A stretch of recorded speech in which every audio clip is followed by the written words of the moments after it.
Hello, Gravitrons. I'm more gravity. Let's play chess. You can see I'm eating a popsicle. It's getting in the way of my normal opening say so there.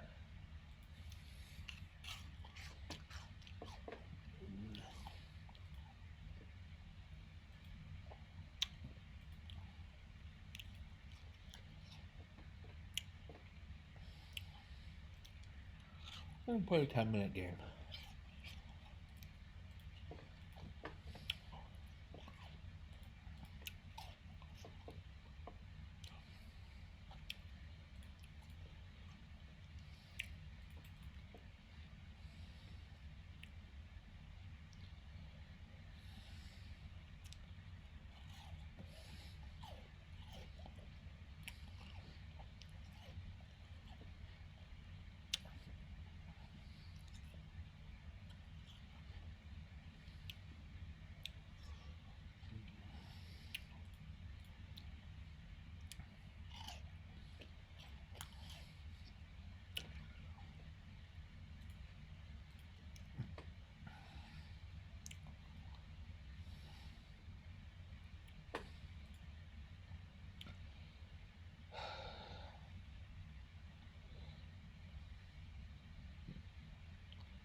Okay.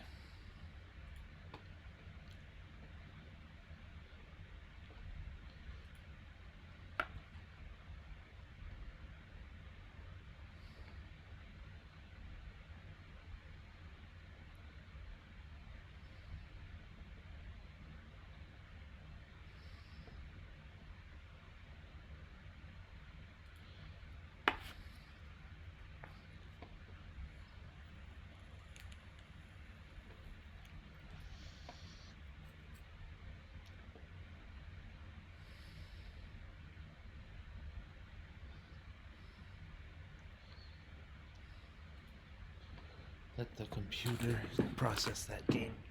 Probably.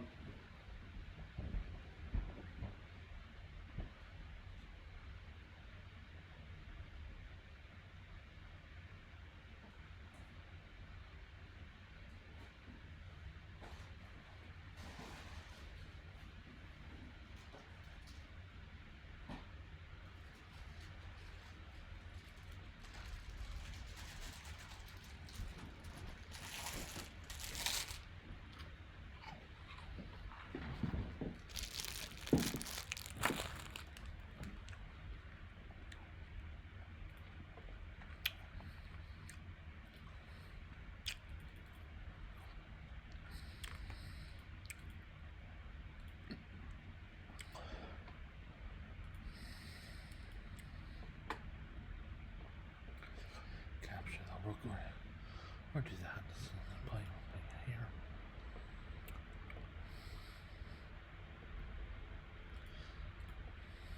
Pin it, win it. We're ready for the finish. There we go.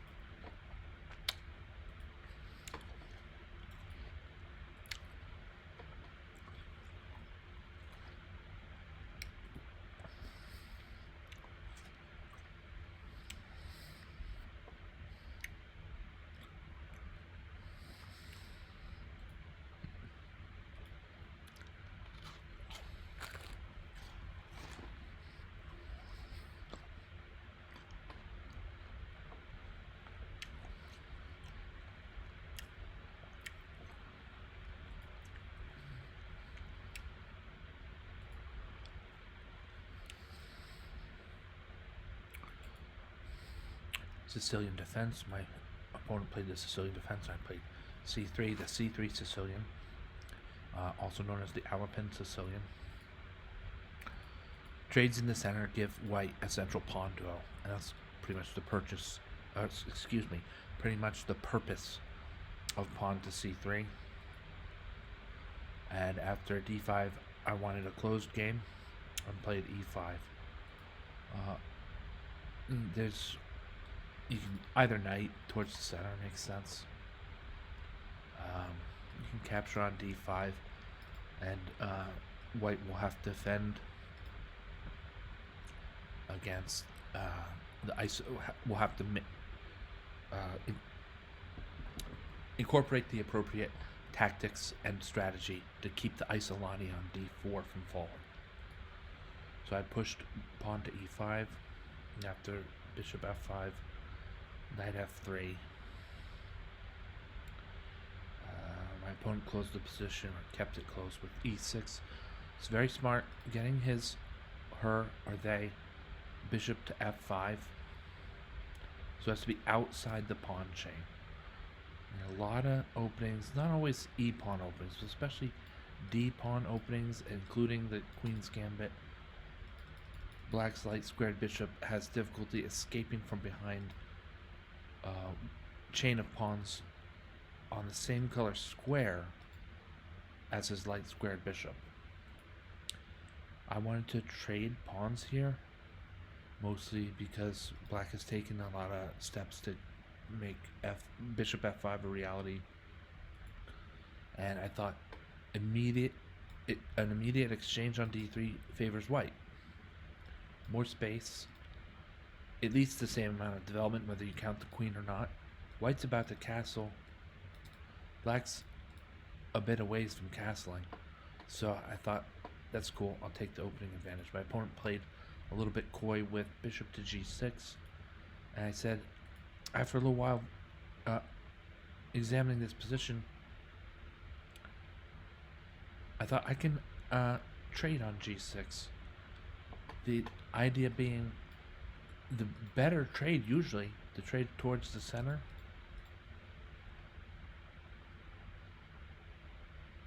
would allow bishop to g5 and an attack on black's queen that is supported. And so white's starting to build a little bit of momentum. There's always the idea that perhaps f6 might come in the way, but I have a pawn as advanced as e5. And so I said, yeah, let's do this. And I traded on g6. Black in return gets a long-range attack on h2. And more say-so over the h-file. Bishop g5, right? This attack, we said, that's how is black going to meet this? This f5 immediately, then we're talking about e takes f5, g takes f5, and then, yeah, maybe sometimes white is recoiling after that.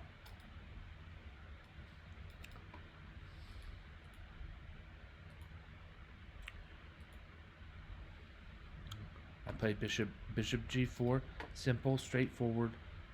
We're going to support and control the center.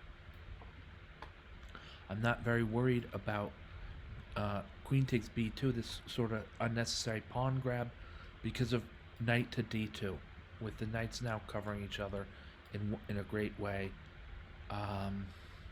Maybe there's some pressure on d4 that could follow. That would be a consideration too. But note also now that the rook on a1 is protected as a result of the combination of well, not really because of the queen takes b2, but because of knight takes because of knight to d2. This whole back rank in white's camp is very, very strong. You can strengthen it only by giving white's camp is very, very strong. You can strengthen it only by giving white a luft, perhaps here on h2, or sometimes by playing g3, a luft on g2, and that's it. That's as strong as it gets. Pawn to g5, bishop to g3, right? We're still kind of trying to hold on to the center in any way we can. Black's not letting it go for easy. No, Black's a strong player, I can tell you that from the game, but he is not letting the center go all too easy.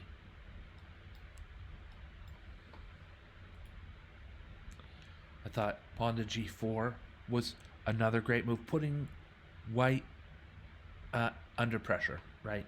Either white's going to defend with, or sort of retreat with knight to d2, that's kind of in the way of the knight on b1, and it's just, it's at odds with the position. The d4 pawn is going to fall. Black could add another pawn to the pawn storm after the knight moves.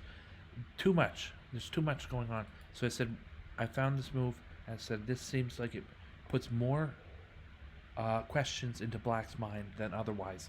And that move is knight from f3 to h4. One of the huge parts of this is that there could be a jab at the h8 rook in white's future. And then we're starting to think, how does black handle that? Is his king in a position to recapture on f8 or otherwise then his rook would be able to, but there's then and the knight is here in this spot on g6 where there's places to unsettle him. Black might want to unsettle him. Either knight to e7 really, but also rook to h6. Okay, but he's aggressive and he's got safe ways to backpedal. For instance, knight to f4, and then even that's attacking e6. So this is just I thought this move, knight to h4, was a great move to challenge some of the ideas the game had been playing by earlier. Right, we're challenging this hold the center, attack the center idea, and the knight says, forget it. I'm gonna go it alone and make my way towards g6. Doesn't mean it'll work, but it's a better try than, allowing our rook to be captured before developing our queenside knight. Okay. I was struck by this move. Queen takes d4. I didn't expect that. So queen takes d4, knight takes d4, and now the knight has perhaps some ability to trap the rook on a1. Tempting is knight to a3. I don't recall if that's what I did or not. I might have played knight to a3. Honestly, though, probably knight to... Yeah, I think I played knight to c3 or even d2. Because once the rooks are connected, we're losing at most the exchange back here. And not even all so well, because a1's a dark square and f1's a light square. The knight can't fork two rooks when one's on a light square and the only other one, and it's on a dark square. You know what I mean? So I played knight c3 confidently.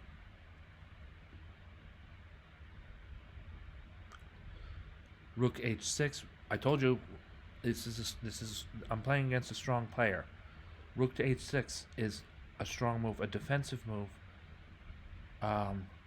Even while black is ahead by a pawn and maybe some other additional ideas, because 3.2 is more than 1 and that kind of stuff. Like, it's 2.2 points on the progress bar ahead of being just a pawn ahead. My opponent, even in those positions, is playing a defensive move like rook to h6. It's a good move. It's the best way arguably the best way for black to control the g6 square, so that this knight doesn't get too hungry or too feisty. I guess it's too feisty, really. Now, you might also play knight to e7 here. Also control that square, but then how's this bishop? What's his long-term prospects? The bishop on f7 becomes really discombobulated, and that could go against the rook on h8 to some extent. So this is a strong move here. Rook to h6 is a strong positional move.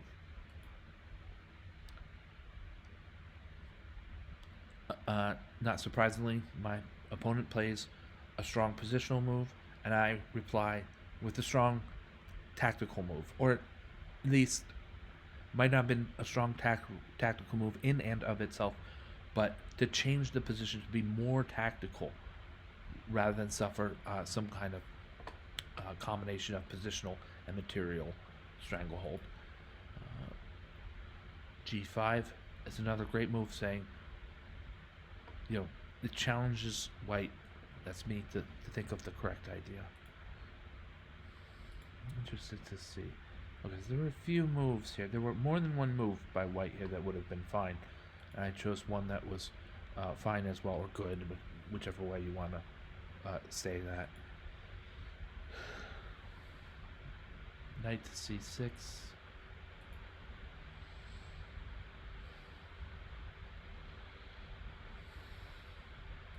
Yeah, then the capture, e takes f5 that's right. So this is I would consider this to be a positional knight sacrifice more than anything. Except that the knight's days were numbered. Anywhere he was going to go, the g2 square is blocked. Right, the knight's going somewhere, he's going to be captured. He'd stay where he is and be captured. And I wanted to open up the central e-file for attack in the future. Maybe that might have been what I was thinking, or perhaps just I didn't have much expectations for this game, so I said, let's move him somewhere. That the pawn capturing on f5 is obvious, and we're moving forward. I don't know why black isn't capturing on e5. That is a little weird. He's had that move, right? He's had my bishop has been sitting there on e5, just waiting to be captured. I woke up to it and moved bishop to c3.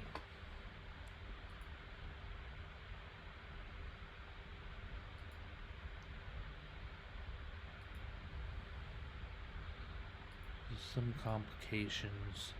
It's not looking good yet, but at least there's mobility. Both sides have mobility that helps spell the potential for tactics that change the game. Rook to e4 mostly is the way to double rooks here. Not to e2 because of f3. E3's covered already. By black covers e3. So then e4 is good. Covered. Alright, you got. So we have rook to e4. I'm going to double rooks on the open file. And it turns out that should and does help bring about some dynamic changes to the position.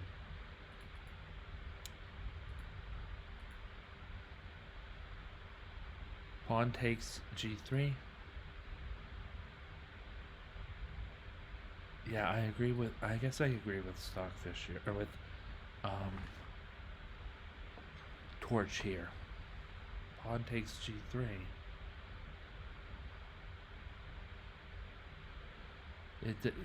Black doesn't need to initiate like that, not yet. This pawn is covered quite well.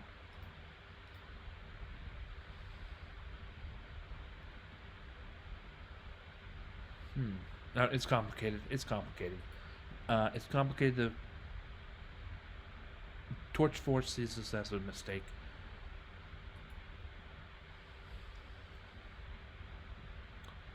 Rook to d8, and then we're gonna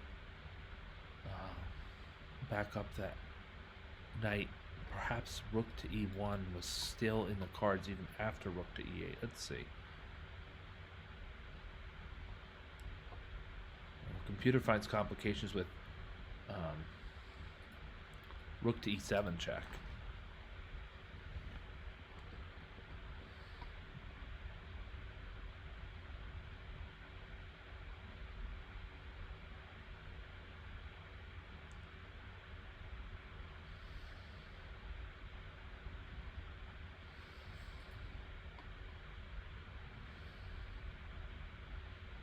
So I played rook f5. And some of these moves are not very accurate. Whenever, like I've said in the past, whenever you have a portion of the board that's really jumbled or jarbled and crowded, like this board, like this portion of the board, it usually is difficult to calculate all the possibilities because each possibility has probably more than one counterattack. Each possibility could lead to disaster in one direction or another. You should calculate forcing moves first, yes, but there's always, when you're playing chess, you always also want to find the best move, whether it's forcing or not. This just makes calculation very difficult, very thick, and computers will mow through that lightning speed. A computer, a chess engine like Torch4 or Stockfish or Komodo, straight through that. They don't even blink an eye. They're already done with it. Believe me, they're already done with chess positions that haven't been reached before today, that are occurring 8 days from now. Okay, then boom. The chess machines, the chess engines mow right through that kind of stuff. Anyway, human versus human, it's way more complicated to try to calculate these things out, and you do look for rules of thumb, and you watch your time, and you think, okay, there's a winning move. Let me store that. If I'm going to go looking for a move that's even more winning or even stronger, then let me store that move that I thought of 20 seconds ago. That was a winning move. Knight to f4. It's another miss. We're just dropping accuracy here. So here we go. All right. Rook to c3. You look at it and you think, uh-oh, is my bishop running out of squares? Or something like that. I looked at it for a while and said, I'll just capture, I'll just move to e5. It's also not the greatest move. My idea, I thought maybe these connected passers on the E file and the F file could be strong. Who knows? We're going to end up finding that this game was decided by a one strong blunder, I think. I mean, I just played the game. I should know, right? But this, I don't recall my games really well, so. King to g3. White's making a little bit of progress here. Right. And here it was. Alright, so to toot my own horn a bit, because this is progress in my chess game. This is important to me. The position offered a best move. A clear best move. G6 is the clear best move. These two moves end up in some sort of even or drawish position. Then after that, black's up by almost a full rook. Is what a rook would be -5. So, but one of the things that's improved in my game, I'm kind of proud of this. I'm very proud of this. Is that I find some of these, single opportunities, that these tactics that vanish if you don't take control of them right away. I mean, the old me, I was okay. Let's recapture one way or the other. But the better way in this particular chess position, the better way for white, G6 check. If we trade rooks first, then black has King E8, to which he may retreat. And okay, maybe with this pawn back here, then F7 check isn't even accurate. But as long as this rook's got a job to do here on Planet Chessboard, then this rook's got a job to do here on Planet Chessboard to control the E file. The check comes, king back to F8, pawn to G7 check,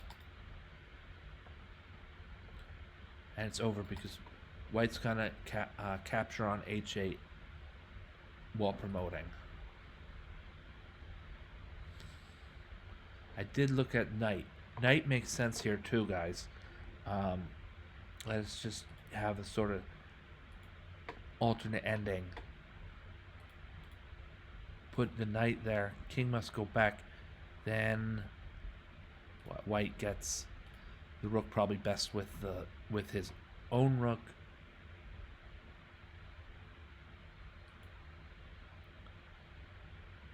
Black's knight is gonna run out of squares. This might, which one of these two was better for white? For the shock value, under promoting might have been better, but for the winning the game, that would be queening is a little bit more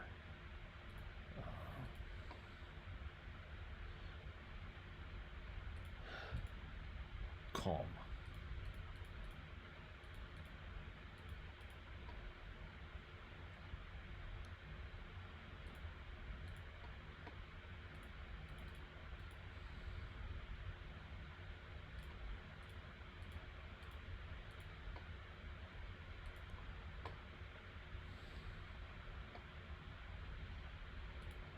Okay.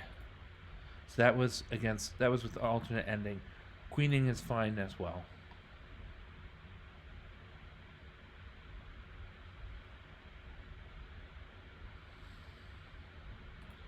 Now with queening we find the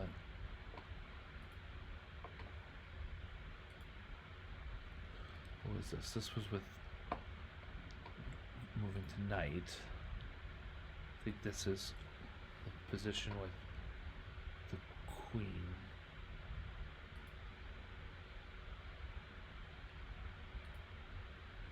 this is what we just played. What is this? Oh, this is with queening. So yeah, queen's a little more straightforward. Get the checkmate in on move 46 by this method. At least the way I played it. And this one doesn't come till move 59, but there's some sort of mischief going on in a kind-hearted part of the game, playful way, when white underpromotes to the knight here. There's some artistic merit to that, I'd say. Yeah, and to be fair,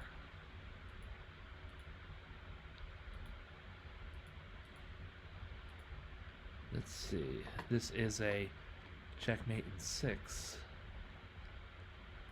So we could get this done. Let's try another practice game off of this.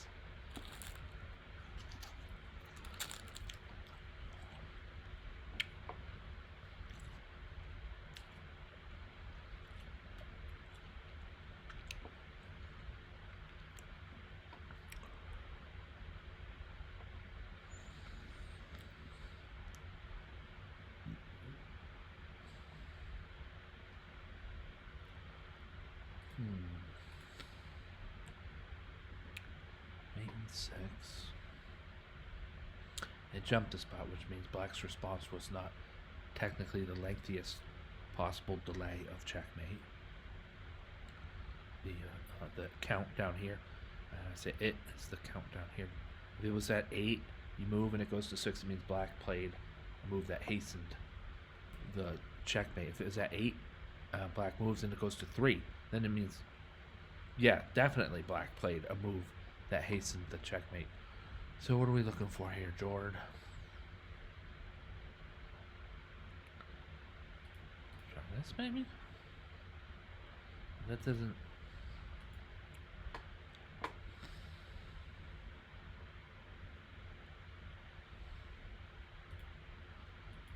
Now the mate counter goes back. I don't know, it's maybe it's a little bit out of whack, frankly.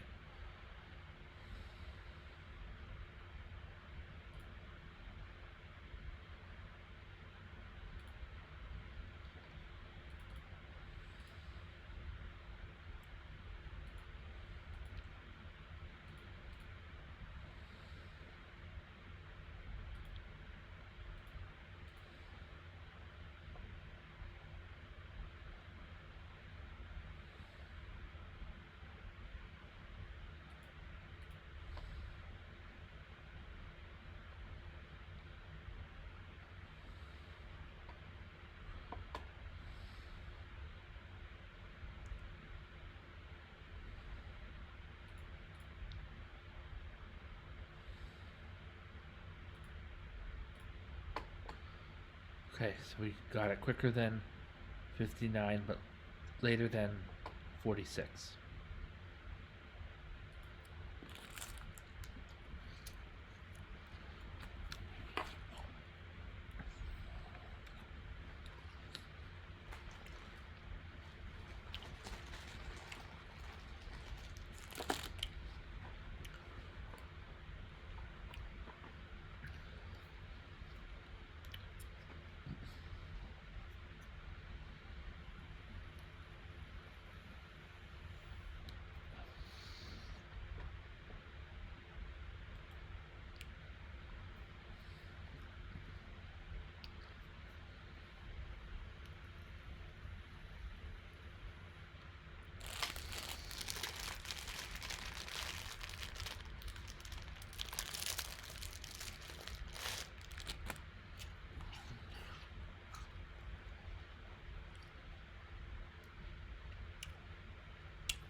All right.